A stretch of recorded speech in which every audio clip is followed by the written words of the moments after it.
Salve e benvenuti nel mio canale. Hai un decespugliatore, te ne prendi molta cura, ma non dimenticarti di lubrificare la coppia conica. Che cos'è questa coppia conica? È l'incrocio tra l'albero motore e l'albero dove va avvitata la testina. Qui c'è, praticamente in questa scatola c'è un ingranaggio, ci sono due ingranaggi che lavorano ad alto numero di giri e sotto sforzo. La lubrificazione deve avvenire ogni 20-25 ore di lavoro effettivo, ma se lo usate poche volte, almeno a inizio stagione, lubrificate, magari mettete un po' di meno grasso e lo mettete più spesso. Non serve riempirlo al massimo, anzi è consigliato metterne un po' di meno perché comunque scaldando si va un po' in pressione. Per la lubrificazione è indispensabile usare un solo tipo di grasso al bisolfuro di molibdeno. Per questo tipo di ingranaggio ci va solo questo, non gli altri. A seconda dei modelli si possono avere viti esagonali, viti di diverse forme, ogni ditta usa il suo, comunque è sempre un tappo alla fine. La prima cosa da fare, indispensabile, è dare una pulita intorno, altrimenti ci cadono i frammenti, il terriccio e le cose dentro il giunto e peggioriamo la situazione. Ecco, è pulito. La mia si svita con una chiave esagonale.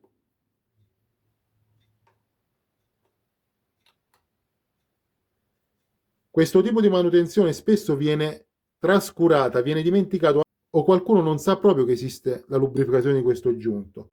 Come introduciamo il grasso? Questo purtroppo è un modello che non ha il beccuccio. Comunque cerchiamo di centrare, spingiamo e il grasso scende.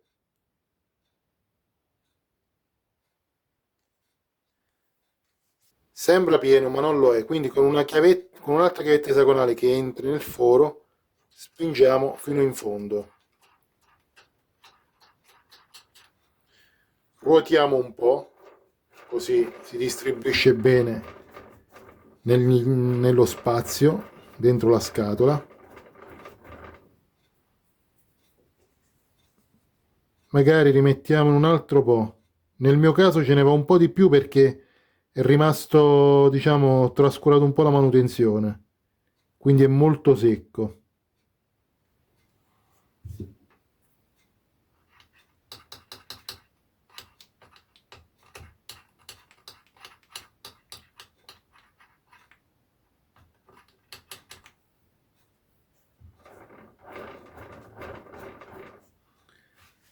Ecco fatto.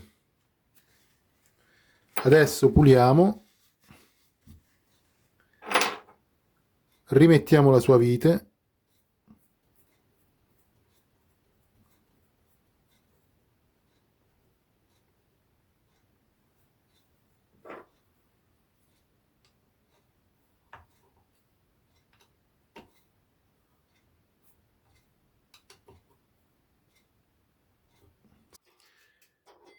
Non dimentichiamoci perché ogni 20-25 ore è un attimo passare. Tutto qui. Se il video ti è piaciuto, mi raccomando, iscriviti al canale, metti un like e condividi.